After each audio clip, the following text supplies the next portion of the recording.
بسم اللہ الرحمن الرحیم۔ محترم ناظرین کرام، السلام علیکم ورحمۃ اللہ وبرکاتہ۔ ہم سیرت رسول صلی اللہ تعالی علیہ وسلم پر ایک بہترین کتاب تواریخ حبیب الہ پڑھ رہے ہیں۔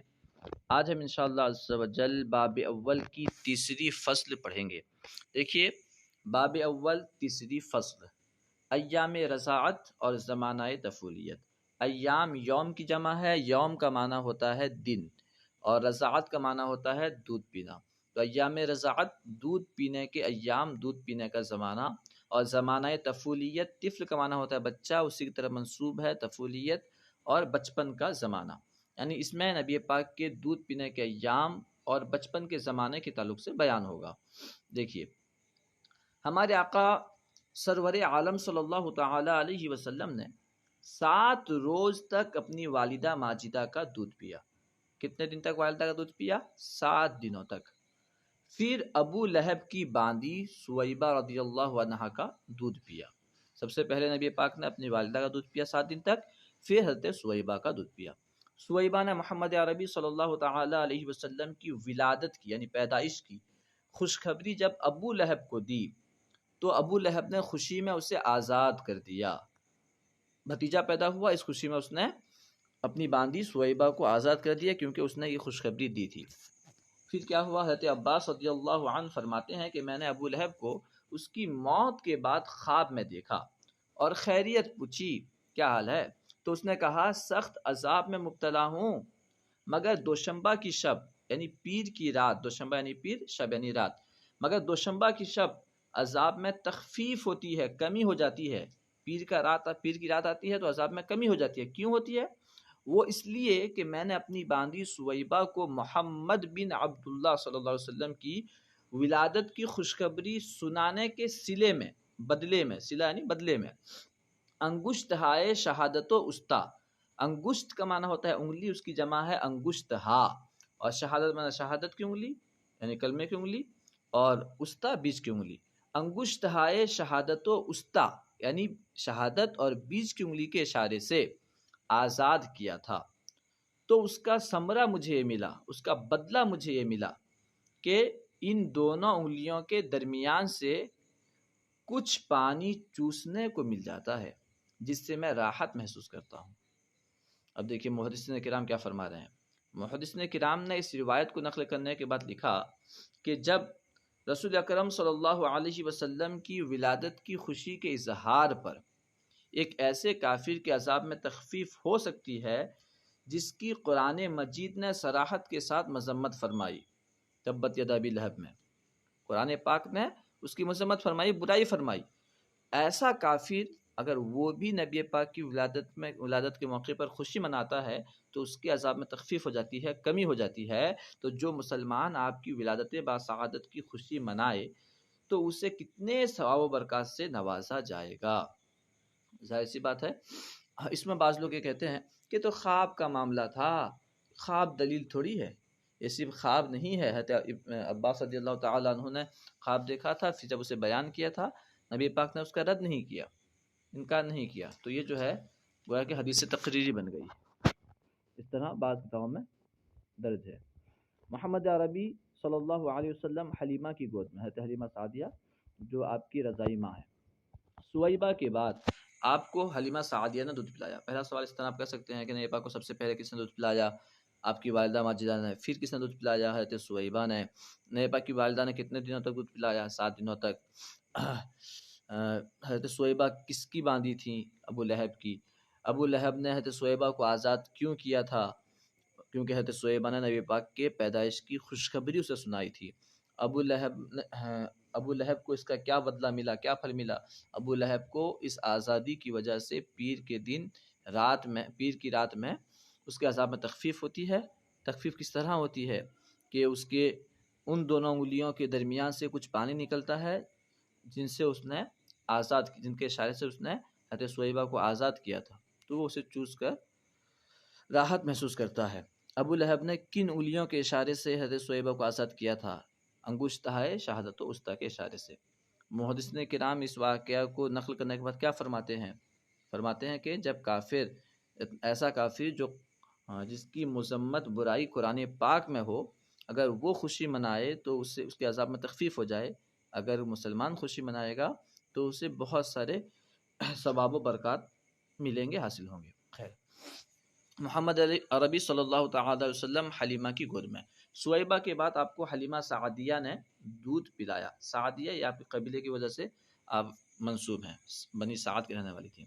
عرب کا دستور تھا، عرب کا طریقہ تھا، دستور تھا کہ رئیس گھرانے کے لوگ، امیر گھرانے کے لوگ اپنے بچوں کو دائیوں کے حوالے کر دیتے۔ دائی یعنی جو بچوں کو دودھ پلاتی ہے، دیکھ بھال کرتی ہے، حوالے کر دیتے۔ وہ اپنے گھر لے جاتی اور انہیں دودھ پلاتی۔ ایام رضاعت ختم ہونے کے بعد، دودھ پینے کا زمانہ ختم ہونے کے بعد، وہ انہیں ان کے والدین کے پاس پہنچا دیتی اور بچوں کے والدین انہیں انعام و اکرام سے نوازتے۔ یہ عرب کا دستور تھا، پہلے بیان کر دیا عرب کا طریقہ کیا تھا، ٹھیک ہے۔ یعنی نبی پاک حلیمہ سعدیہ کے پاس گئے کیوں، اس کا پس منظر کیا تھا بیان کیا، کہ عرب کا عام دستور تھا، جو رئیس گھرانے کے لوگ ہوتے تھے دائیوں کے حوالے اپنے بچوں کو کر دیتے تھے، تاکہ بچے جائیں گے، گاؤں میں رہیں گے، فصیح عربی بولنا سیکھیں گے اور تازہ ہوا ان کو تازہ ہوا میں رہیں گے تو ان کی صحت صحیح رہے گی، اس لیے جو ہے اپنے بچوں کو دائیوں کے حوالے کر دیتے تھے۔ یہ طریقہ تھا، وہاں دستور تھا۔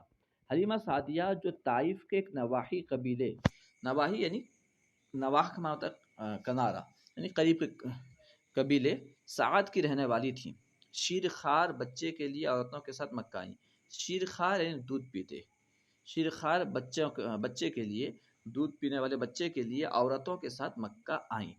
ساتھ والیوں نے مالداروں کے بچے لے لیے، کیونکہ نبی اکرم صلی اللہ تعالی علیہ وسلم کے والد ماجد حضرت عبداللہ رضی اللہ تعالیٰ عنہ آپ کی پیدائش سے پہلے اس دنیا سے چلے گئے تھے، تو بظاہر آپ کو کوئی لیا نہیں، یہ سمجھ کے ان کے والد صاحب نہیں ہیں، یہ ہمیں کیا دیں گے، تو ساتھ والیوں نے مالداروں کے بچے لے لیے اور آمینہ کے بیٹے کو یتیم سمجھ کر چھوڑ دیا۔ در یتیم اصل میں ہے، یتیم لفظ استعمال کرنا ہم استعمال نہیں کریں گے، ٹھیک ہے، سمجھ کر چھوڑ دیا۔ حلیمہ سعدیہ کی قسمت بیدار تھی، کیونکہ ان کی قسمت میں نبی پاک تھے۔ یہ سعادت ان کے حصے میں آئی جب وہ ہمارے آقا صلی اللہ تعالی علیہ وسلم کو گود میں لے کر چلی ہیں، تو اسی وقت سے برکتوں کا ظہور بھی شروع ہو گیا، برکتیں ظاہر ہونا شروع ہو گئیں۔ حلیمہ کی گھوڑی لاغری اور کمزوری کی وجہ سے چل نہیں سکتی تھی، لاغری یعنی دبلا پن، کمزوری کی وجہ سے چل نہیں سکتی تھی۔ جب آپ حضرت حلیمہ کے ساتھ اس پر سوار ہوئے تو وہ ایسی تیز رفتار ہو گئی کہ قافلے کی ساری سواریوں سے آگے نکل گئی، اور جب آپ حلیمہ کے گھر پہنچے تو وہ گھر فیوز و برکات کا گہوارہ بن گیا۔ حلیمہ کی بکریاں خوب تازہ و فربا ہو گئیں، موٹی ہو گئیں، فربا موٹی ہو گئیں۔ اس وقت لوگ قحط سالی کے شکار تھے، یعنی بارش نہیں برس رہی تھی۔ ان کے مویشی جنگل سے بھوکے واپس آتے تھے، جانور جنگل سے بھوکے واپس آتے تھے، جن کی وجہ سے لاغر رہتے، کمزور رہتے، دبلے رہتے۔ وہ اپنے چرواہوں سے کہتے، وہاں کے لوگ اپنے چرواہوں سے کہتے، تم بھی اپنی بکریاں وہیں چراؤ جہاں حلیمہ کی بکریاں چرتی ہیں، دیکھو وہ کیسی شکم شیر ہو کر آتی ہیں اور کتنی تازہ و فربا ہیں۔ ہمارے آقا صلی اللہ تعالی وسلم داہنی پستان سے دودھ پیتے اور بائیں اپنی رضائی بھائی یعنی حضرت حلیمہ کے بیٹے کے لیے چھوڑ دیتے، گویا کہ بچپن ہی سے عدالت آپ کی فطرت میں تھی، عدالت اور انصاف نبی پاک کی فطرت میں تھی، کیونکہ پتہ تھا کہ حضرت حلیمہ کا بھی ایک بیٹے ہیں اور ان کا بھی دودھ پینے کا حق ہے، لہٰذا ان کے لیے نبی پاک ایک پستان چھوڑ دیتے اور خود ایک پستان سے پیتے، داہنے پستان سے پیتے۔ بچپن میں آپ نے پیشاب پاخانہ کبھی کپڑے میں نہیں کیا، یہ بھی گویا کہ آپ کا ایک معجزہ ہی سمجھ لیجیے، بلکہ دونوں کے وقت مقرر تھے، انہی وقتوں میں آپ کو پیشاب پاخانہ کرا دیا جاتا۔ کبھی ستر عورت برہنہ نہ ہوا، ننگا نہ ہوا، اور اگر اتفاقاً کبھی کپڑا اٹھ بھی گیا تو فرشتے ستر چھپا دیتے۔ حضرت عباس رضی اللہ عنہ سے مروی ہے کہ چاند آپ کے اشارے پر جھک جاتا اور آپ کو رونے سے بہلاتا۔ محدث صابونی نے اسے باب معجزات میں حسن لکھا ہے، یعنی اس روایت کو معجزات کے باب میں، اس حدیث کو معجزات کے باب میں حسن کہا ہے کہ یہ حسن ہے، ضعیف روایت نہیں ہے، ٹھیک ہے۔ اس میں بھی آپ کئی سوالات کر سکتے ہیں کہ نبی پاک کو حضرت حلیمہ کے سپرد کیوں کیا گیا؟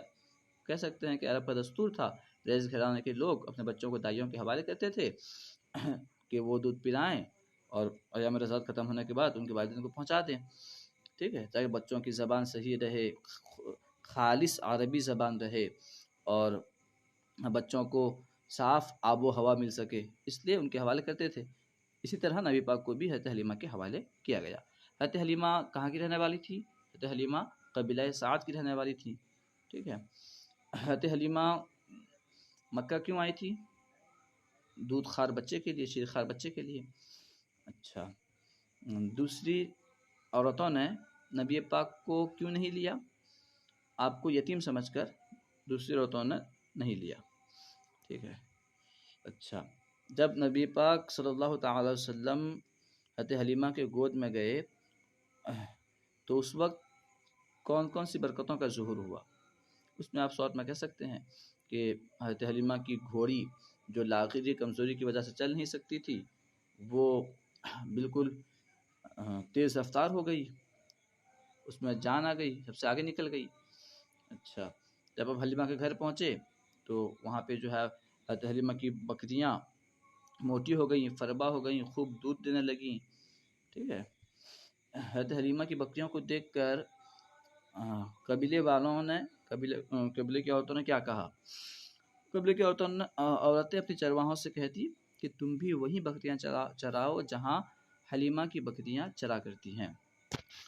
اچھا، ہمارے آقا صلی اللہ تعالی علیہ وسلم کی فطرت میں بچپن سے انصاف و عدالت ہے، اس کی کوئی مثال پیش کیجیے۔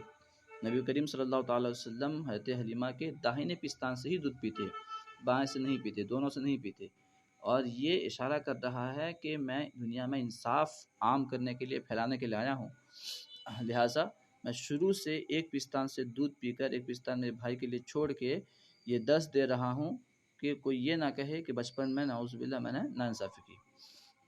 اچھا، کہ نبی پاک نے کبھی کپڑے میں پیشاب پاخانہ نہیں کیا؟ جی نہیں، کیونکہ آپ صلی اللہ تعالی وسلم ایک مقرر وقت میں پیشاب پاخانہ کرتے اور اسی وقت میں آپ کو پیشاب پاخانہ کرا دیا جاتا۔ کہ نبی پاک کا ستر کبھی بڑھانا ہوا؟ کبھی ایسا نہیں ہوا۔ اگر اتفاقاً کبھی کپڑا وغیرہ اٹھ جاتا تو فرشتے آپ کا ستر چھپاتے۔ اچھا، نبی پاک کو رونے سے کون بہلاتا؟ حضرت عباس فرماتے ہیں کہ چاند نبی پاک کے اشارے سے جھک جاتا اور آپ کو رونے سے بہلاتا۔ امید ہے کہ آپ کو پوری بات سمجھ میں آ گئی ہوگی، اور امید ہے کہ واقعہ کا مفہوم جو ہے آپ کے ذہن میں اتر گیا ہوگا۔ اگر آپ کو ویڈیو اچھی لگی تو لائک اور شیئر کرنا نہ بھولیں۔ انشاءاللہ عز و جل باقی باتیں ہم دوسری ویڈیو میں پڑھیں گے۔